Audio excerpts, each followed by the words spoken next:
Welcome to Android Authority on Air, the original Android Hangout show on Google+. I'm Derek Ross. And I am Scott Anderson.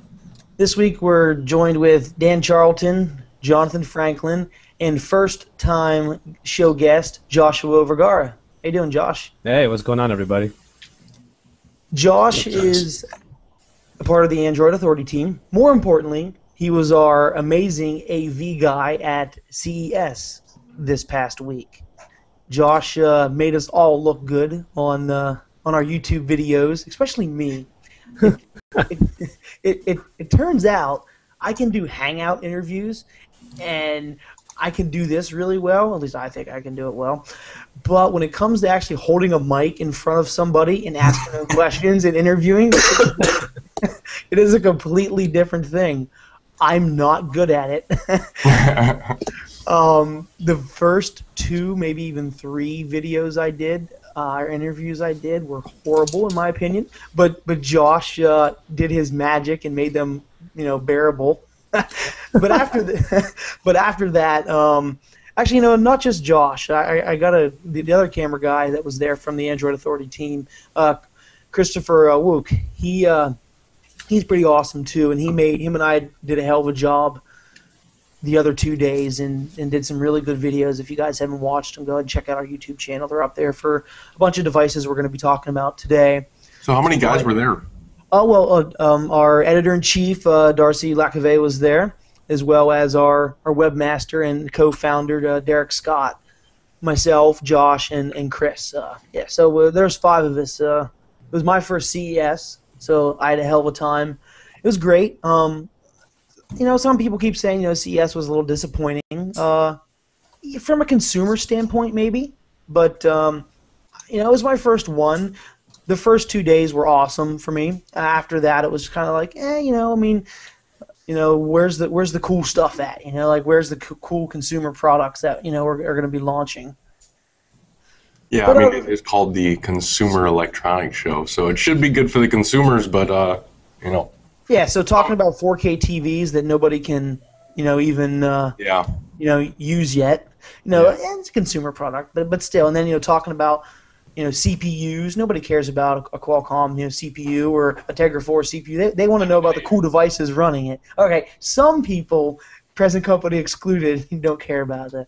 Anyway, so let's talk about some devices.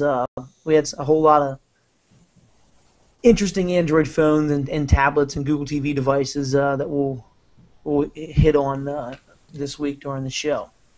So Huawei introduced 2 new devices, the Ascend D2 and the Ascend Mate. And you want to talk about, I hate saying the word phablet, I really do, the whole tablet phone hybrid, but the Ascend Mate, which we'll talk about here first, that thing is massive. It has a 6.1 inch screen, so it's very close to the same size as the Nexus 7. It has a better screen than the Nexus 7, has a higher processor, better camera, bigger, and it's a phone. It's a pretty awesome device, I think. Josh, did you get some hands-on time with that? Yeah, a little bit. Darcy and I were able to take a look at it, and yeah, putting it up against one of the more commonplace phones these days, it's kind of a no contest because a lot of people really want that larger screen. But putting it up against the Nexus 7, you have a weird sort of dichotomy there where the specs on the Nexus 7 and the experience on it, in my opinion, are a lot better, but having something just a little bit smaller actually felt kind of cool. That being said, though, the Ascend Mate was definitely, I don't know, when I had it in my hand, it felt nice, but I don't know if I'd be able to use that thing every single day, to be honest. Yeah, I put it in my pocket, and it, it's a big phone. It fit in my jeans or slacks, whatever I was wearing that day. It fit fine, but it's big. It really is.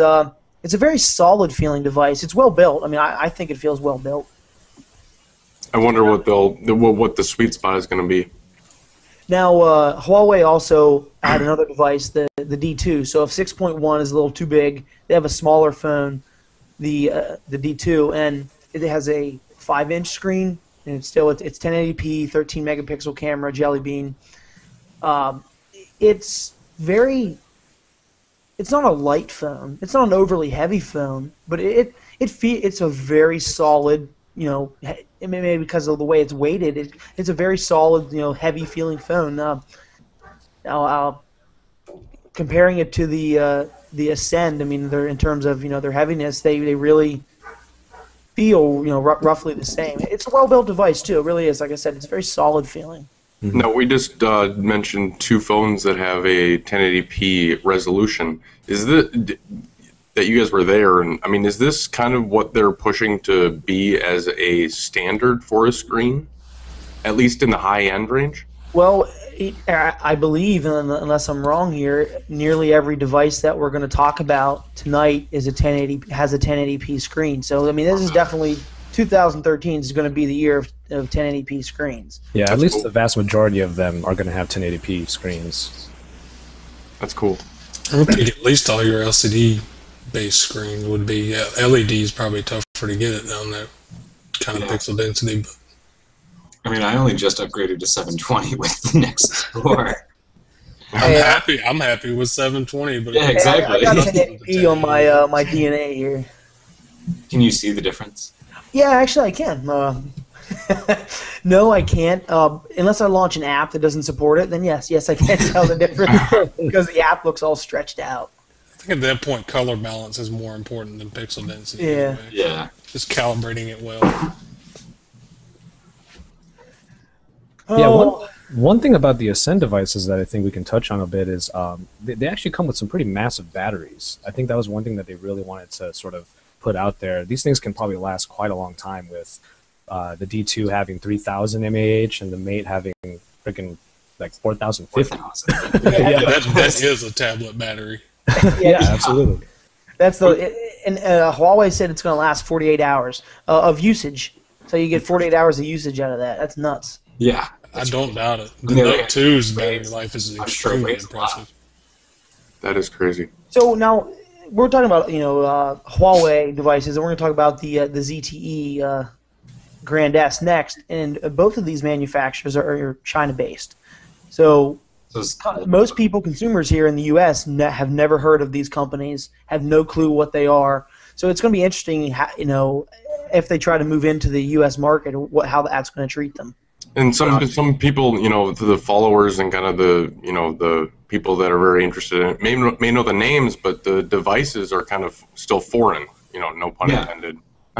Yeah, I mean, I think Huawei, probably more than ZTE, but Huawei is a name that people are probably familiar with as, makers of those knockoff TVs, those cheap, crappy versions of, good electronics from Samsung or LG. But the funny thing is, 40 years ago, people were looking at, oh God, a Samsung TV. Those are those cheap Korean knockoffs from the American companies that don't exist anymore. Yeah, people used to get, even Samsung versus Sony, those debates used to get gigantic. Yeah, so I mean, I know that these Chinese manufacturers, Huawei and ZTE, and to a lesser extent Lenovo, I mean, Lenovo used to be IBM, so it's still a pretty big name, at least in enterprise. But as these Chinese manufacturers are trying to claw their way into the American market, I think it's going to be slow for them, and they're going to have to keep putting up a lot of really good devices like this that are going to attract people, but they're also going to have to compete on price. So I think that's what's going to be the crux of it, not just price but quality, because people expect, they think it's the cheap Chinese knockoff, so they want it. But they're nice, they're good quality phones. Let's talk about the Grand S. So. They're touting this phone as being the world's thinnest 5-inch smartphone, also the world's thinnest quad-core 5-inch smartphone. And I had the pleasure of playing. How many other quad-core 5-inch smartphones are there? I don't know, but they're the first that can say that is they're the first that can effectively use that marketing term. How about that? Yeah. Technically, it's thinner than 4-inch high-end smartphones. It's just you got to cover yourself because there's so many trying to claim it at CES. Yeah, and it's 6.9 millimeters. That's pretty dang thin, no matter what you're comparing it to. Yeah. So, for those of you that are watching, no, my cat is not dead. I had a question. We had a question on IRC. The IRC channel, which we're eventually trying to use that. It's irc.freenode.net, channel Android Authority, and our good buddy Jeff Ribeiro asked if my cat was dead, and no, she's not. She's just sleeping. That is highly debatable. So let's talk about the Grand S a little bit more. So it has a 1.7 gigahertz Qualcomm Snapdragon S4 processor, 2 gigs of RAM, pretty much standard nowadays, and a 2500 milliamp hour battery, 13 megapixel camera, and like I said, a 5-inch screen.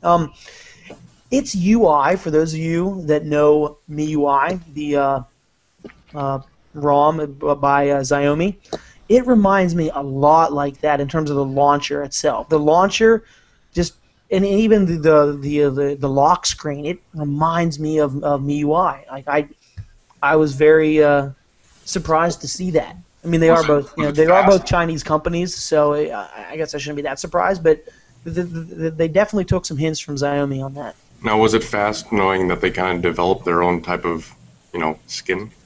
Yeah, I mean, it wasn't slow. I just launched the few basic apps and played with it just a little bit. It wasn't slow. I didn't notice any lag.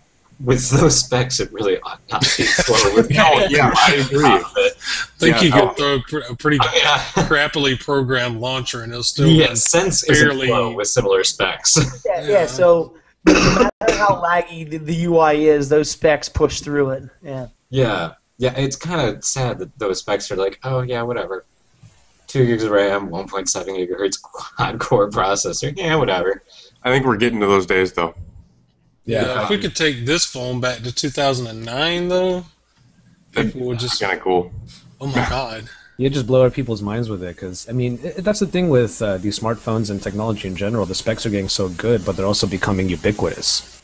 Yeah, I think it's like the desktop market. It's going to stagnate eventually. I personally think it's like the desktop market, with the fact that when I got my first i7 and I, was like, okay, every average consumer is not going to need anything more than this, and they'll be fine. It'll be like going from Sandy Bridge to Ivy Bridge. There's no justification whatsoever to buy it at all.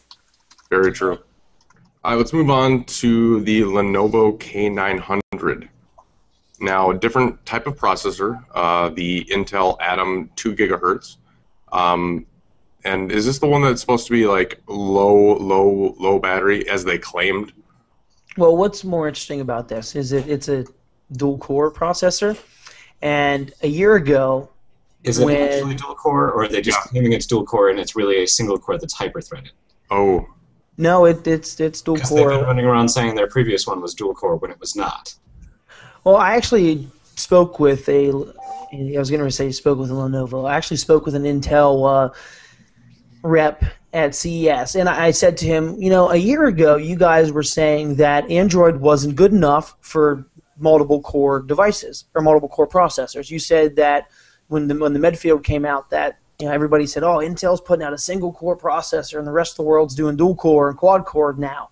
And Intel came back and said, well, the reason we didn't put out a multi-core device is because it would actually hurt Android. Android can't handle multiple cores, or something like that. They said Android wasn't good enough. It just didn't thread properly. Well, yeah. So I asked the sales rep. I said, so what has changed with either Intel or Android in the past year?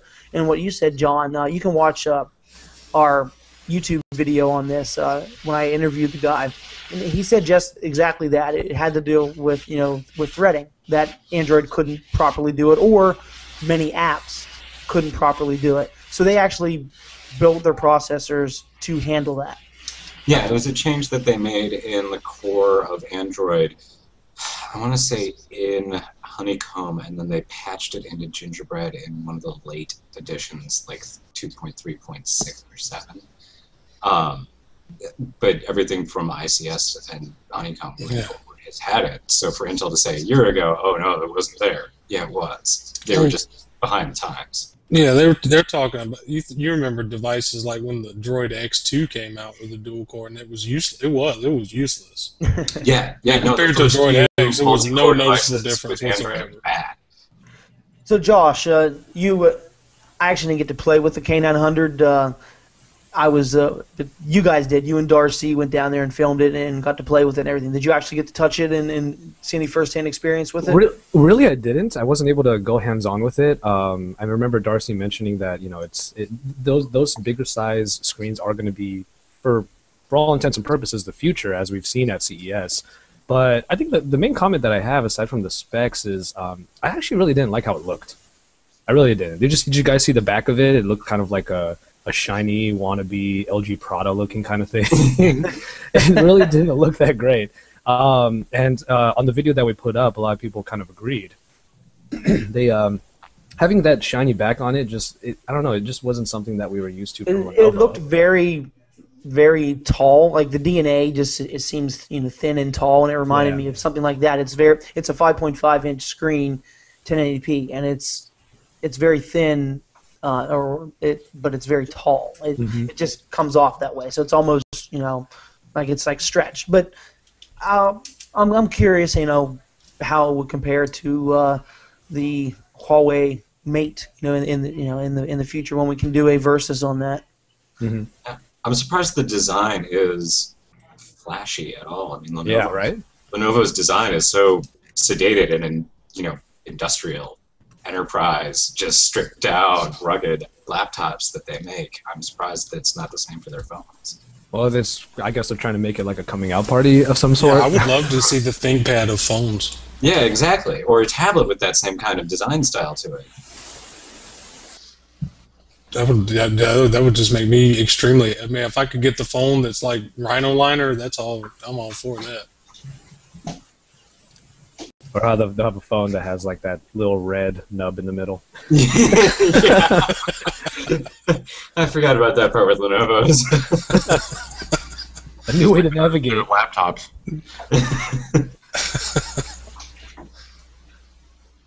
All right. So let's talk about a couple tablets here. Acer is coming out with a very cheap, in price, and I'm going to say in quality too. It feels really cheap. Tablet, the B1A71, because that's an awesome name for a tablet. Sounds like a fighter plane or something. It does sound like a fighter. So we're just going to call it the B1. I mean, that sounds like the B1 bomber too, but still. So it's a cheap tablet. It's going to be about $150 here in the U.S. whenever it launches. It's going to be about 120 over in Europe, and that'd be 120 euros, not 120 euro. Yeah, obviously. It has a 7-inch screen with a 1024 by 600 resolution, so it's it's not winning any awards for its display, but it's a budget tablet. A 1.2 gigahertz dual-core processor, 8 gig of MediaTek? I didn't even know MediaTek made processors. Well, they do for this device. That's how much you know, Dan. That's how impressive these specifications are. So Dan, you're not going to bust out a MediaTek kernel for this, or what? No. Okay. It has 8 gig of storage and. Is that even ARM? Oh, Derek. I would say no. It's more competing with the cheapest low-end Kindle Fire. It really looks like it, to be honest, from this. Yeah, but even the cheap Kindle Fire, didn't they upgrade to a 1920 or not 1920, but something by 800? Yeah, actually, yeah. So, but it's a cheap tablet, and it's. Yeah, for those specs, it should be less than $150. Well, they said somewhere around. We're not sure. The U.S. specs, nobody knows for sure because we don't know an official launch date. We don't even know if it's going to come here in the U.S. They did tell us that they're looking into it, whatever that means. But yeah, it's $150 for a kid's tablet. I mean, you don't want them to break a $200 tablet. You're on a budget. Yeah, I mean, you can find a Nexus 7 on sale for just a little bit more, and it's pretty much twice as good. You're right. But hey, it's nice to have more cheap tablets on the market, right? That's true. More choice is always a good thing. But you know what's nice about this is, for everybody that complains about an SD card slot, this has one, so you can put more local storage. So maybe that's the deciding factor here. If you read some comments in threads, I guess some people would buy this based upon that. Yeah. So if you need something cheap with an SD card, here you go. If you need, this would be a good tablet to use BitTorrent on and not have to worry about ruining your computer. That you just don't care. Buy it for as your BitTorrent client. That's and Jeff makes a good point. It can't be less than $150 because they aren't making money off of the content like Amazon is. Or Yeah, Google. absolutely. Yeah. I'd see this device as something that you'd give like your 12-year-old kid, to be honest, because of the price point, and it's just good enough that the kid's not going to be all that picky about the speed or the specs or anything like that. It's just something to play games on. I would argue younger than that. Oh yeah, I didn't want to go too young. I didn't know what it was. Yeah. So let's talk about another most likely cheap tablet. We don't really know the price on it yet, but Vizio announced two very interesting tablets at the show. We actually didn't get a chance to take a look at them ourselves. You had to go to a suite. I don't know where they were, maybe in Trump, but you had to actually leave the show, and we were too busy geeking out at the show to leave to go to their suite to check it out. But we did see their press release, and according to their press release, these devices are aimed, in my opinion, depending on the price, but just by looking at the specs, they're aimed at taking on the Nexus 7 and the Nexus 10. And I say that because they run stock Android, and they're pretty much the exact same specs. Pick that up. They run stock Android. Yeah. Some manufacturer not partnering with Google for a Nexus device, releasing something running stock Android. Yeah, that's huge. I mean, that's huge. What other tablets do that? What's the last device that was released, excluding the Motorola Zoom, that did that? The ZTE something or other, that prepaid phone. ZTE has one out there that does. But yeah, you're right. There's no tablets, and there's only maybe one, maybe two devices, that do at this time. This is a strategy Vizio has used on their laptops as well. They've on their Windows laptops. You're not going to find, all this trial software and stickers all over the, everywhere and stuff. This is something that a philosophy they've adopted, and I 100% agree with it because people are tired of that crap. Yeah. So the Vizio 7 inch, we don't really have a name at this time. It's 1280 by 800, 16 gigs of storage, 1.2 megapixel front-facing camera. Like I said, Nexus 7. The cool thing about the Vizio 10 is it's going to have a Tegra 4 CPU. That's the first tablet that I know of that's announced to come with a Tegra 4. I think it's the first device not made by NVIDIA that's announced coming with the Tegra 4. Yeah. So it's going to have a 10.1-inch screen, like I said, Nexus 10, a 2560 by 1600 display. And like I said, Nexus 10, 32 gigs of storage and stock as well. So who knows what the prices are going to be? But if they're comparable, I mean, it's another. I'm curious to see how that turns out against the Exynos processor. Because some people were saying that the Exynos processor, to push all those pixels on the Nexus 10, you can get it to lag a little bit. If you work hard at it, you can get the UI to lag from time to time. So will the Tegra 4 not lag in those scenarios? That's what I'm curious to see. Yeah, I haven't seen a lot of good stats on either the Tegra 5 running Android or excuse me, the Exynos 5 on Android or the Tegra 4. No. So Josh, you got to do a bunch of Versus videos with the Xperia Z and the ZL, right? Oh yeah, I'm excited to talk about these.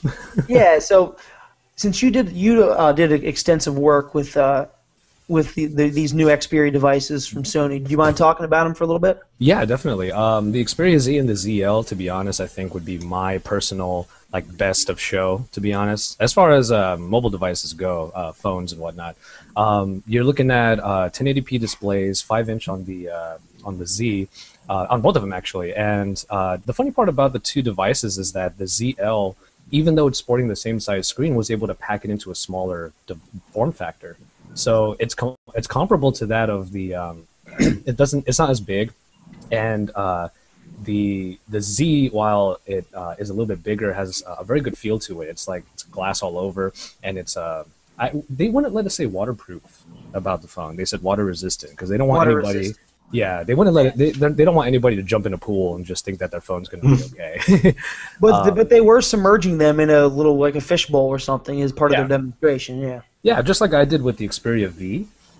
In my review of it, I put it in my fishbowl, and it worked perfectly in there. The thing that a lot of people don't know is, and I'm pretty sure it's going to be the same for the Xperia Z, is that when it's underwater, the screen is inoperable. So you can't do anything underwater if you're using it. It's just that it's not going to die. You can't do any like James Bond stuff, like scuba dive and take pictures then. Not at all. No deep sea diving with that thing. Right. But other than that, you got a 13 megapixel camera on the back. The thing that I thought was interesting about the camera was, while we didn't get a whole lot of technical explanation on it, it's capable of HDR video. And I thought that was kind of interesting. I would love to check that out myself. Other than that, 2 gigs of RAM in both. Micro SD support, I think, on both devices, if I'm not mistaken. And as far as the look and feel goes of when it comes to the two of the phones, like I said, the Z is glass all over, so it's very slidey in your hand, and it takes fingerprints like nothing.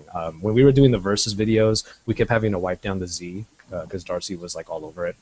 The Z, on the other hand, has a nice matted sort of textured back, and it feels really nice. It's kind of a toss-up, really, what I would think the best one between the two is. But I'm not going to lie, after working with the Xperia V, having a water-resistant or waterproof phone, it's actually kind of cool. I'm not going to lie. Being able to throw that thing in like a body of water and not worry about it, I think that's great. And they even told us if the phone gets dirty, you could wash it off. I'm just like, what? But yeah, I really do think it's pretty cool. Just kind of a side point, NFC in general, is it catching on with new devices? They do say whenever we ask about NFC, it's they do say yes, and they kind of try to make it a big deal. But like we tried to demonstrate with our own phones one time when we were not at the show floor, it's not. I don't know. NFC is cool and everything, but I don't think it's a really amazing protocol to use. At least not yet. You know, if I were to share a photo with somebody and try to do NFC, they might look at me and say, "Why didn't you just text it? It would have been faster." You know? Yeah.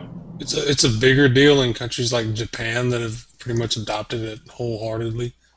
Because they look at you, you know, if you pull out a debit credit card, they look at you like you're crazy over there. Yeah, that is true. I still haven't been able to figure out Google Wallet. I do want to try it out, but yeah, we just got the carriers here that hold us back. Mm-hmm. Yeah, absolutely. All right, so let's talk about the Pantech Discover. Now, whenever I was reviewing this phone, and I was actually with the Pantech ladies, I kept calling it the Discovery for some reason, and thanks to editing awesomeness, we were able to. Every time I said Discovery, I was like, "Oh, damn it!" And then I was like, "All right, I gotta start this again." Sorry, Wookie. And then it's not like I'm a big Discovery Channel fan, or I don't know. I just kept saying Discovery every time. And that was a fun video to edit. I'm not gonna lie.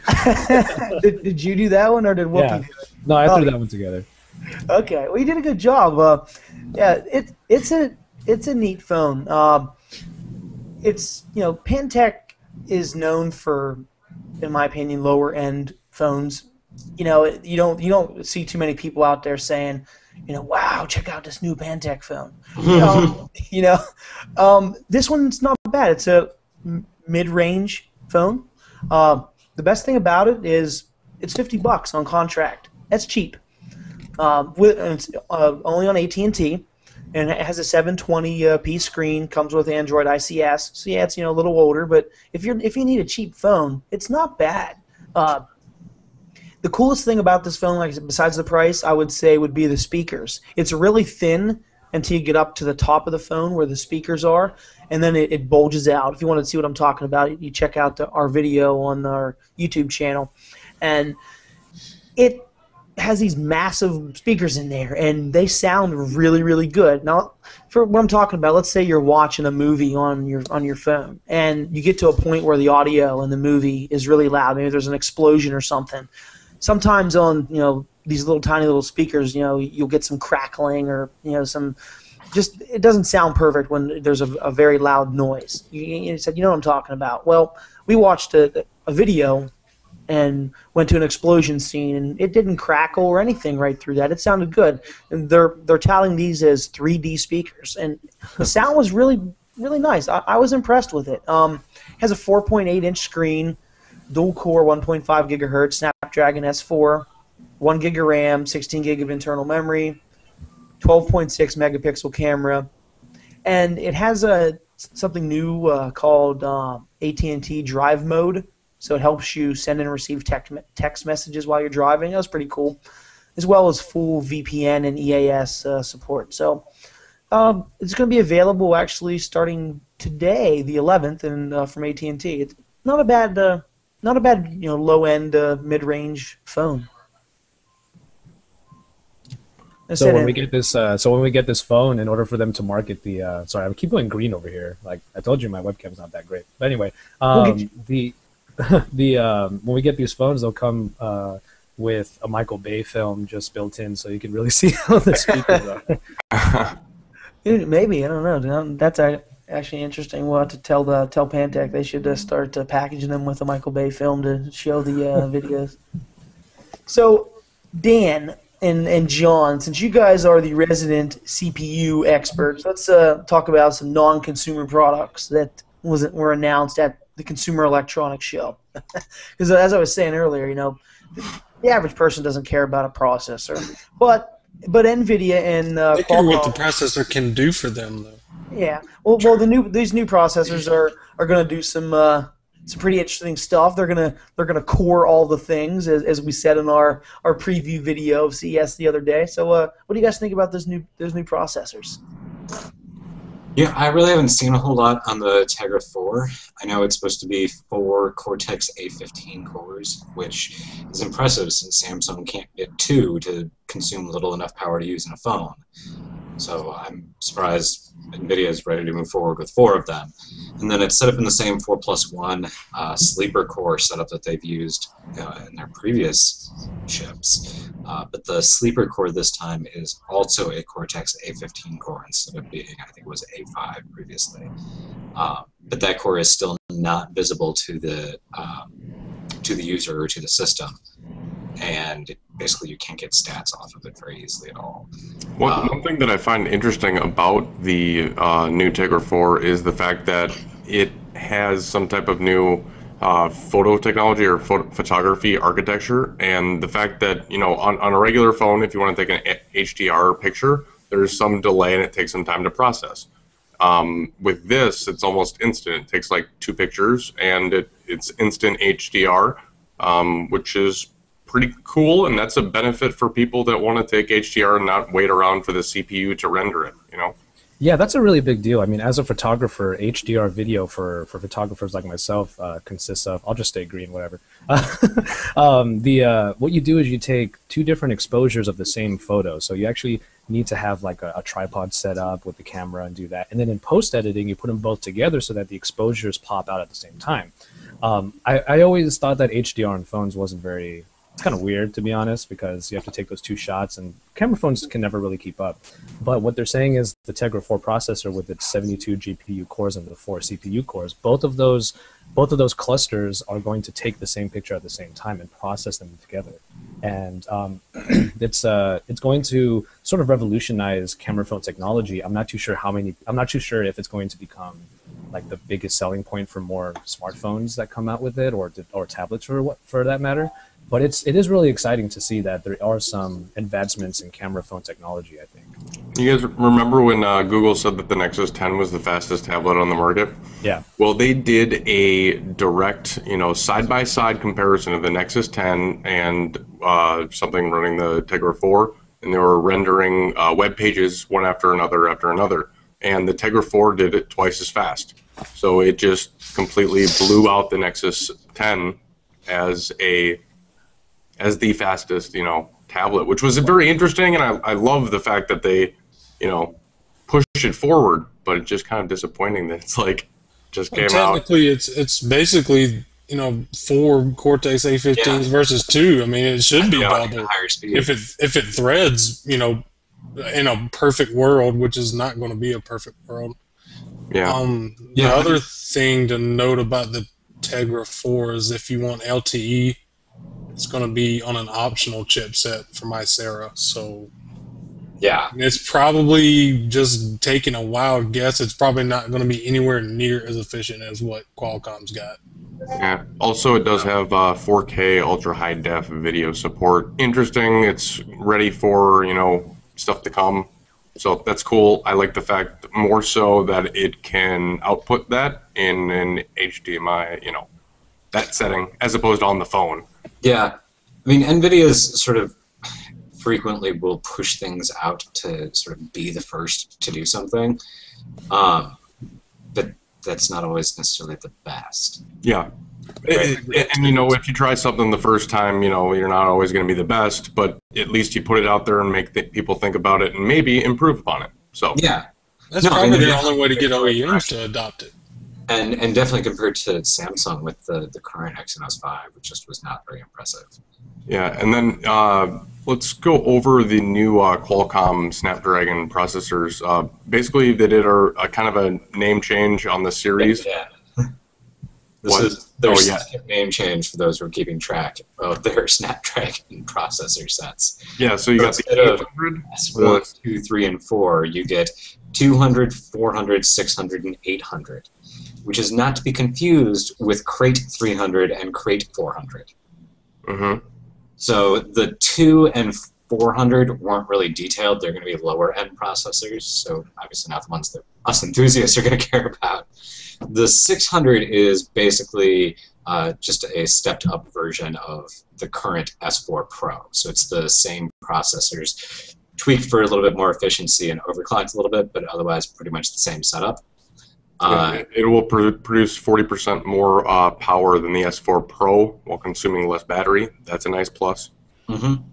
Yeah, I mean, a lot of that power bump is coming from the clock speed increase, right? You're going up to 1.9 instead of 1.5. That's a big chunk. It's almost 33% right there. Yep, so, and then the 800. The 800 is using the new Crate 400 cores, which are individually capable of running up to 2.3 gigahertz. That's crazy. That's 4 cores at 2.3 gigahertz each. And that'll be a 70% increase from the S4 Pros, which is freaking crazy. Huge. And that's also paired with the new Adreno 330 GPU. So you got a joke about, hey, is that a server in your pocket? Well, yeah. They say the 330 is faster, like twice as fast as the 320 too. And it's also matched with their 3rd generation LTE radio that supports LTE Advanced. It supports LTE carrier aggregation. So a lot of new radio tech is bundled into that Qualcomm Snapdragon 800 as well. Another cool thing to note is the fact that Qualcomm claimed to have 50 devices set up for running the 600 and the 800 product lines, which is cool. Just for 2013. Yeah, and that's awesome. Yeah, and in terms of timeline, they're expecting devices with the 600 to be hitting the market sometime Q2, and the 800 sometime probably Q3. Okay. And I don't have any details on the timeline for the Tegra 4 or for the what is it, the Exynos 5 octa-core. Yeah, the octa-core. Yeah. Which, all right, so Derek, Google TVs, there were a lot of them. Yeah, interesting stuff with that. So I got to play with the majority of them. The Hisense TV, they also had the Pulse there as well, but we've already reviewed the Pulse.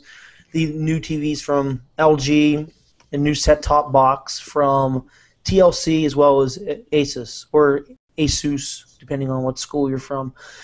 So let's talk about the TVs, the Hisense TV. It's the same specs as the Pulse. They all use the same SoC, the same Marvell chipset.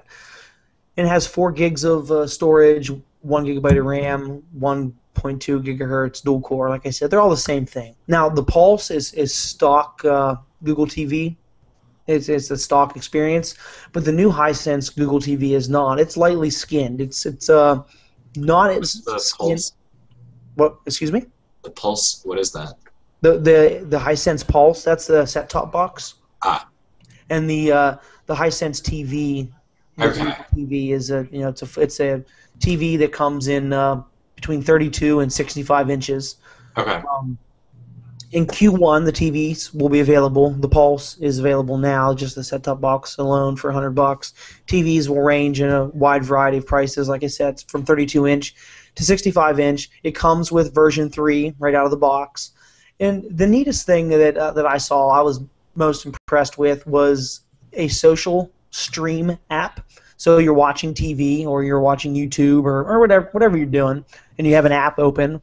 You can launch the social stream app by hitting the social button on the TV, and your Twitter and Facebook streams overlay.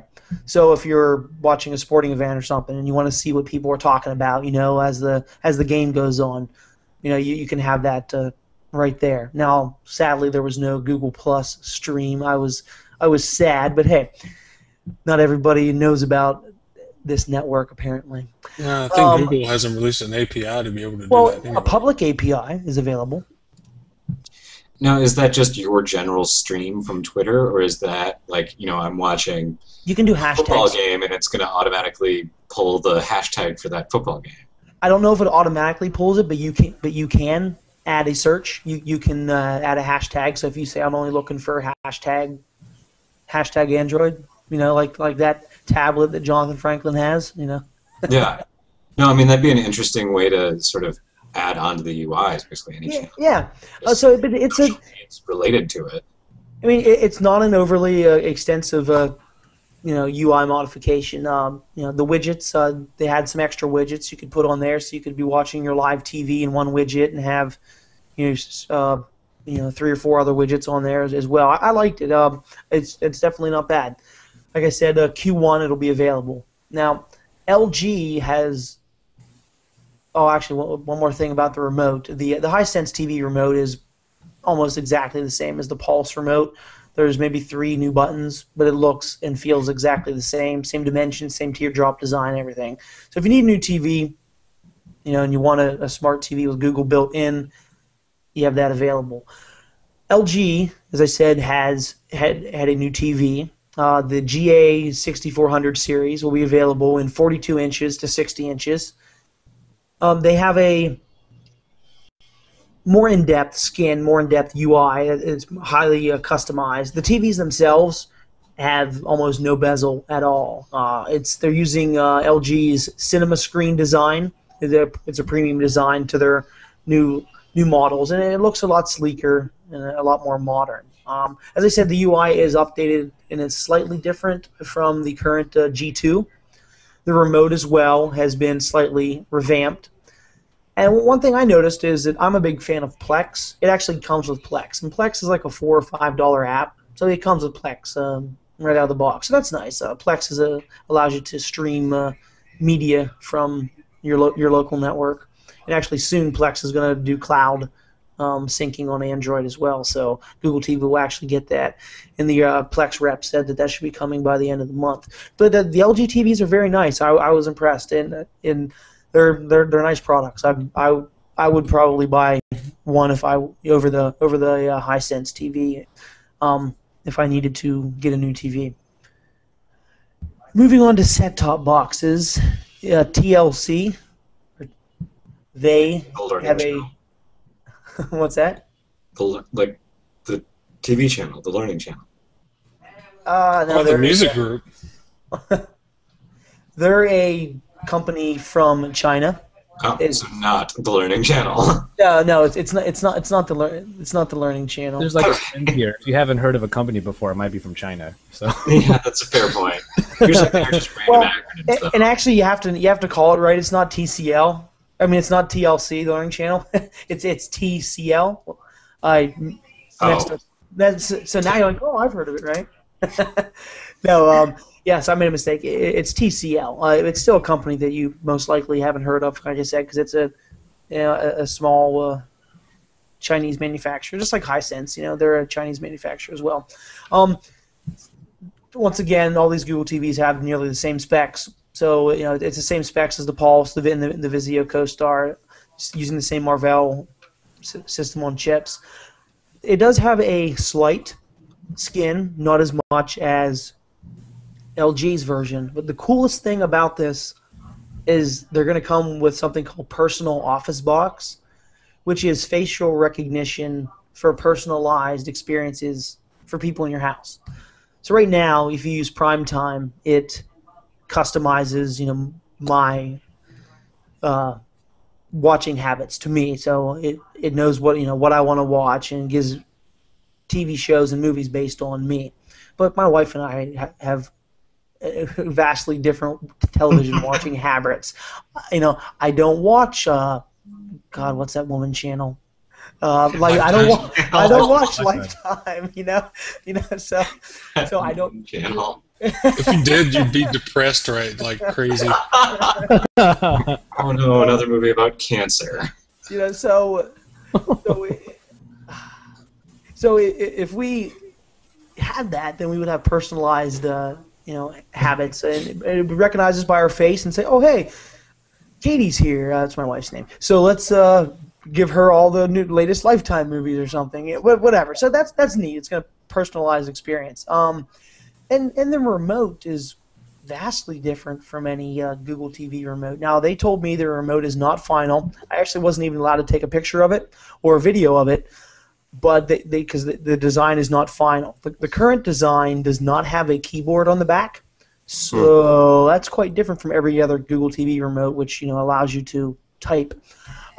It's very, very thin, slim, sleek looking. It's very minimal. It only has a few buttons on it. It reminds me of a lot like a larger, more buttonized Apple TV remote. And the Asus Cube, last but not least, of the Google TV announcements from CES. Once again, you had the Asus was one of the ones where you had to go to their suite in the Trump Tower on the 62nd floor to do a review. So I only got to hold it in my hand and talk to the rep. I didn't get to actually use the UI myself, but I do know the specs are the exact same as the Vizio CoStar and the Pulse. Once again, these guys all rock. Innovation in this market. What's that? There's a lot of innovation in this market.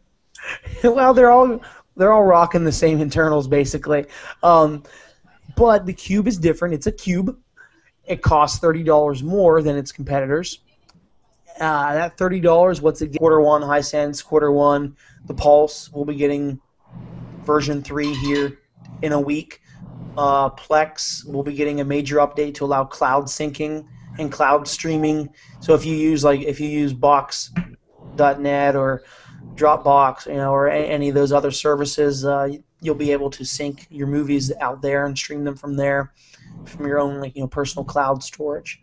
There's a lot of things happening in Google TV. It keeps changing and evolving. I'm sure over the next year we'll see a lot of changes with Google TV. Who knows where we'll be at? Quick question from YouTube. We were talking about this a little bit earlier pre-show. What do you guys think will be the first phone or tablet pushed to the market with the new Snapdragon 800 series? I think pre-show we were talking more so tablet. Yeah, I think it'll probably come in a tablet first, but I do think it'll be in phones. If it came in a phone, HTC would probably be the first one to come because they're pretty tight with Qualcomm. That's true. But the first of the S4 Pros was not. Yeah, that's true. It was the LG. Yeah, it's LG. I personally think it'll be in a tablet first. Yeah, I agree. And then we'll see. And then they'll see how it goes on that, and then they'll, trickle down effect. Or it'll end up being Somebody a not tablet named too. Samsung. Oh, yeah. Yeah.